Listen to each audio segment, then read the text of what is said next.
आप सभी का अभिनंदन है। आज मैं क्षमा प्रार्थी हूं कि थोड़े विलंब से यहां पहुंचा हूं।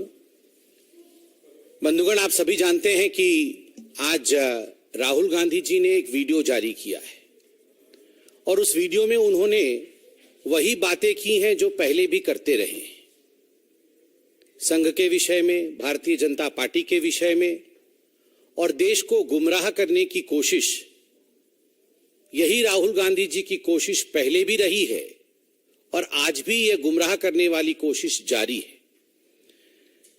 राहुल गांधी जी का मानना है कि देश में विचारधाराओं के बीच में लड़ाई चल रही है। अगर सही मायने में देखा जाए तो देश में विचारधाराओं की लड़ाई नहीं चल रही है। एक और विकास धारा है और दूसरी ओर परिवार की धारा है। एक और विकास किस प्रकार आगे बढ़े, देश किस प्रकार आगे बढ़े, इसकी चिंतन है, तो दूसरी ओर किस प्रकार घोटाले, भ्रष्टाचार, इनको आगे बढ़ाया जा सके, परिवारवाद को आगे बढ़ाया जा सके, इसकी चिंता है। तो स्वाभाविक रूप से विचारधारा को आगे बढ़ाने की लड़ाई कतई नहीं है। राहुल गांधी का मानना है कि बीजेपी, आरएसएस और कांग्रेस ये पूरे देश में जिस प्रकार से विचारधारा को लेकर लड़ रहे हैं, उससे साफ होता है कि कहीं ना कहीं संघ और Bhajpa they want to control the institutions. जो इंस्टीट्यूशंस हैं उन पे कब्जा जमाना चाहते हैं। आज तो मुझे बड़ा आश्चर्य हुआ जब मैंने वो वीडियो देखा और मेरा मानना है कि जुडिशियरी को भी इसका संज्ञान लेना चाहिए। जब बड़े स्पष्ट रूप से राहुल गांधी कहते हैं कि इंडियन जुडिशियरी जो है वो बतौर एक इंस्टीट्यूशन भारतीय जनता पार्टी और संघ के कंट्रोल में है। इलेक्शन कमीशन को भी सख्त संज्ञान लेना चाहिए जब बार बार राहुल गांधी इस प्रकार के बयानों को तूल देते हैं कि election commission is controlled by BJP and RSS. मुझे तो आश्चर्य लगता है।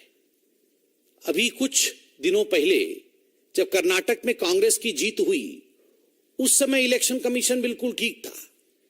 बाकी राज्यों में जब भारतीय जनता पार्टी की जीत होती है तो इलेक्शन कमीशन कंट्रोल में है। इस प्रकार के शब्दों का प्रयोग ये अपने आप में ही कहीं ना कहीं कांग्रेस पार्टी की सच्चाई को दर्शाता है। बंधुगण, राहुल गांधी जी ने मणिपुर के लिए जिस प्रकार से आज बयान दिया है, हमारा बड़ा स्पष्ट मानना है कि कांग्रेस पार्टी एक संवेदनशील मामले में चर्चा नहीं चाहती है। वो इस पर घमासान चाहती है, वो इस पर हंगामा मचाना चाहती है।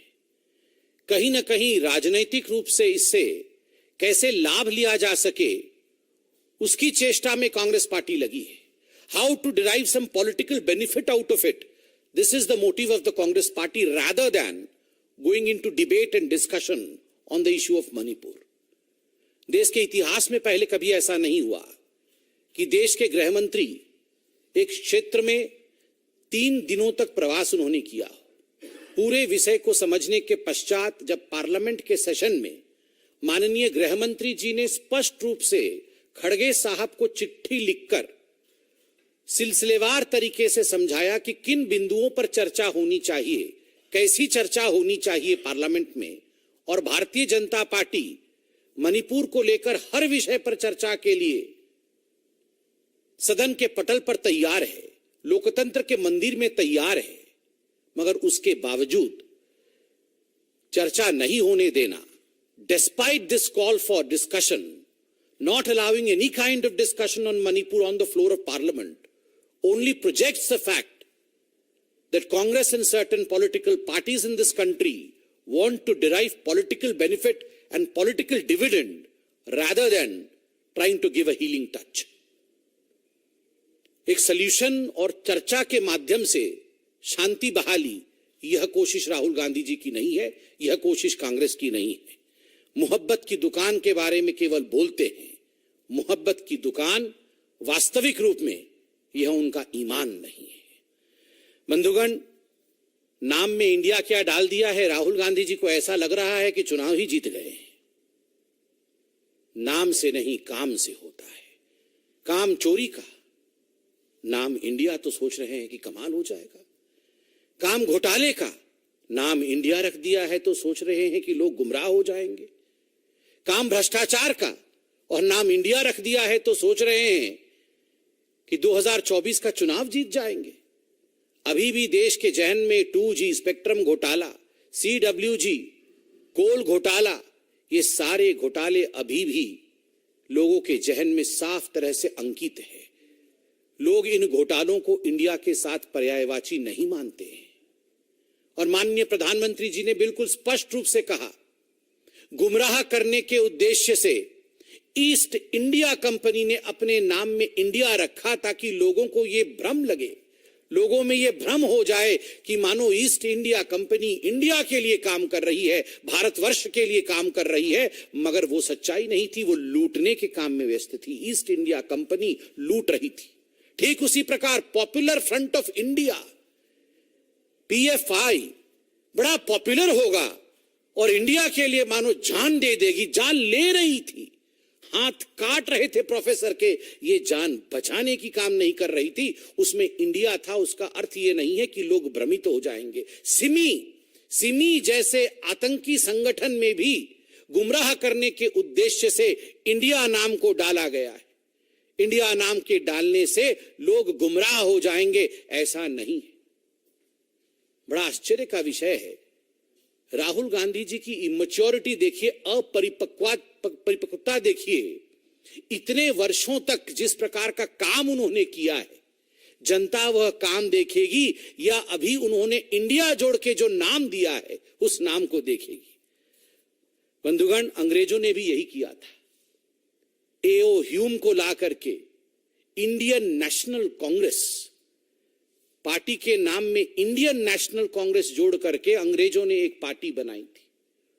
उनको लगता था कि भारत के लोगों को लगेगा मानो अंग्रेज हमारे हैं और इंडिया का नाम लगाया है तो इंडिया के लिए काम करेंगे। जिस प्रकार की प्रताड़ना, जिस प्रकार की लूट अंग्रेजों ने की थी वो हम सब ने देखा था। इसलिए नाम के परिवर्तन से काम में परिवर्तन आएगा। हिंदुस्तान की जनता इससे गुमराह नहीं होने वाली है।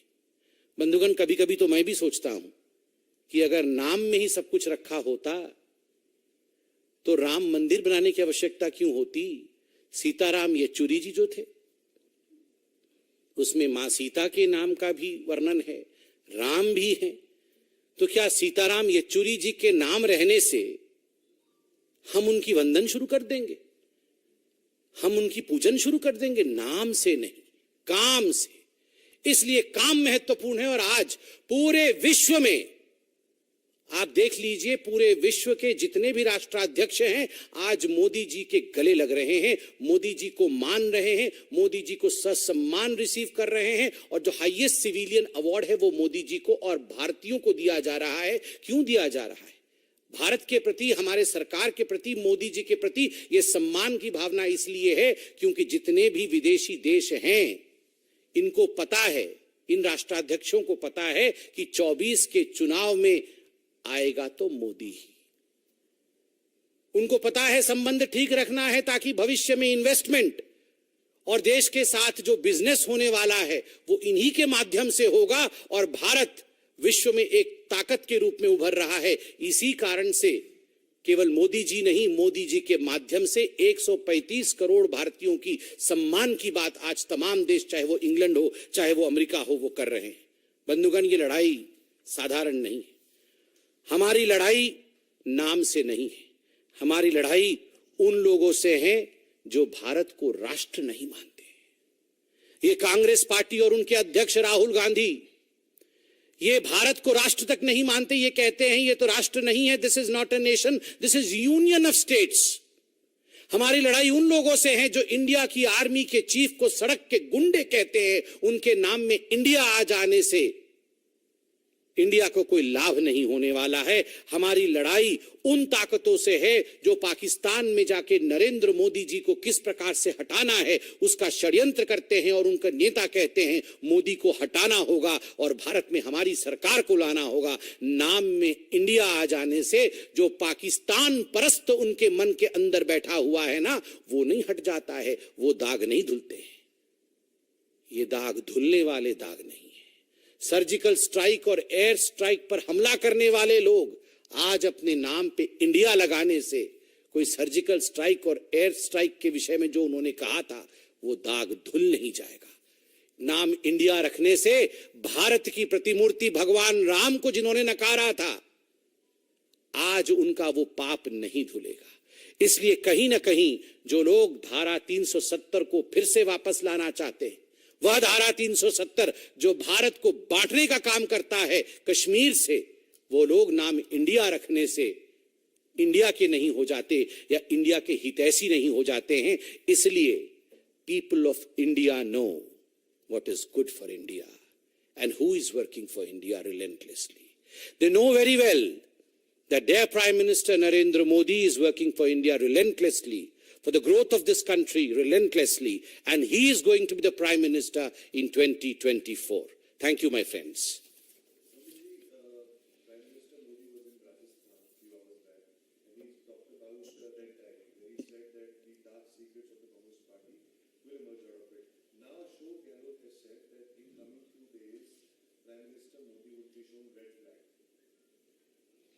देखिए, जहां तक कांग्रेस पार्टी और रेड डायरी का संबंध है, आज राहुल गांधी जी ने भी अपने वीडियो में कहा है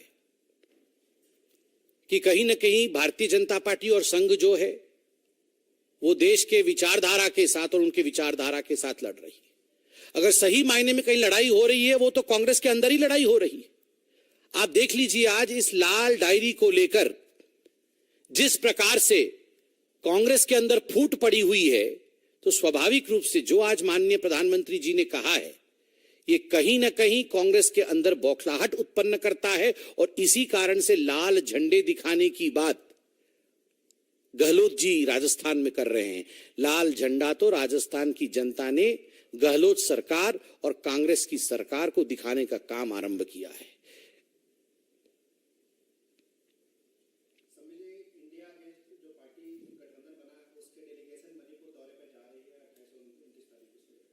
नहीं, मैं इस पे अभी कोई कमेंट नहीं करूंगा। राज्य सरकार क्या कहती है, केंद्र सरकार क्या कहती है, हम पार्टी हैं, इस पे अभी कमेंट करना उचित नहीं होगा।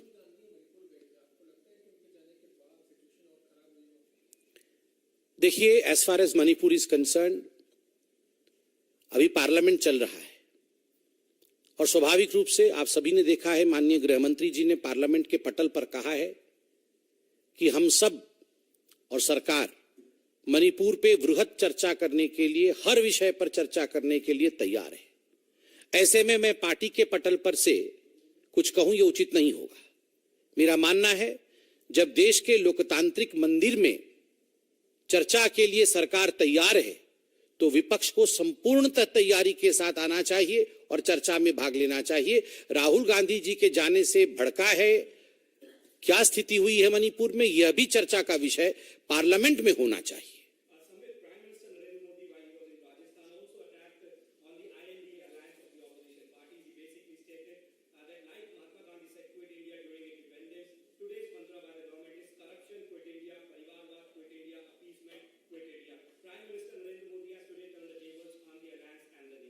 See, as far as Prime Minister's statement on the so-called alliance of the opposition party, which has named themselves as India, is concerned, he has been absolutely apt in hitting them. And remember, more than his words, his performance has hit them. His performance of growth, his performance of development, his performance of bringing India into the world arena has transformed the position of India in such a manner that the opposition, and particularly the Congress party, was left with no other option but to just run after names. While we are playing with development, we are in fact furthering development, they're playing with names. It is not names, it is work which matters. And I believe the Prime Minister has aptly put it. Thank you so much.